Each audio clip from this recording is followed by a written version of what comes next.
Автобус резко остановился у ворот старинной усадьбы Ривертон-Холл, расположенной на окраине английского городка Карнстоуна. Высокие железные створки, украшенные гербами, выглядели так, будто хранили тайны нескольких поколений. Эмма Харлоу, сжимая небольшую сумочку, глубоко вдохнула. Еще вчера она работала в обычном кафе в центре Гринфилда, носила джинсы и фартук, а теперь, в 26 лет, стояла перед роскошным имением, куда ее наняли помощницей по хозяйству. Работа с хорошей оплатой была шансом изменить жизнь своей дочери Лили. После представления по переговорному устройству ворота с тяжелым скрипом распахнулись. Эмма шагнула на дорожку, обсаженную кустами чайных роз.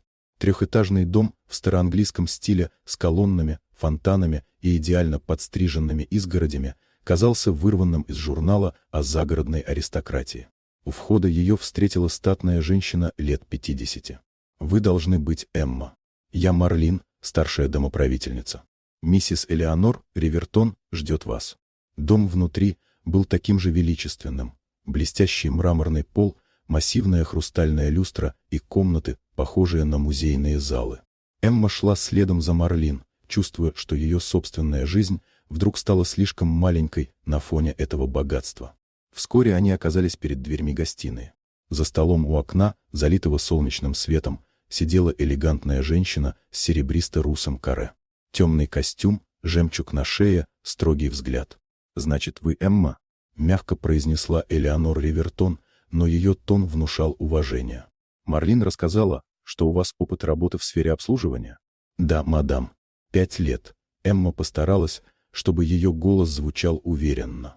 «В нашем доме важны дисциплина и преданность делу», — продолжила хозяйка. «Надеюсь, вы это понимаете». Эмма кивнула, хотя внутри все сжималось.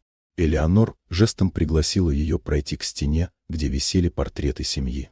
Она рассказывала о поколениях Ривертонов, пока Эмма рассматривала картины. Но, подойдя к одному из полотен, девушка резко остановилась. На портрете был мужчина с каштановыми волосами и зелеными глазами, точь-в-точь тот, кого она знала под именем Лукас, человек, исчезнувший из ее жизни 5 лет назад, оставив ее беременной. Отец Лили. Эмма едва выдохнула. «Простите, но почему на вашем семейном портрете изображен отец моего ребенка?» Взгляд Элеонор стал ледяным. «Это мой сын, Джулиан Ривертон», — ответила она. «Он живет за границей и управляет частью бизнеса. Вы, должно быть, ошиблись». Но Эмма знала, что не ошиблась. Эти глаза невозможно забыть. «Он представился мне другим именем», — тихо сказала она. «Мы были вместе 3 месяца. Потом он исчез. И через несколько недель я узнала, что жду ребенка».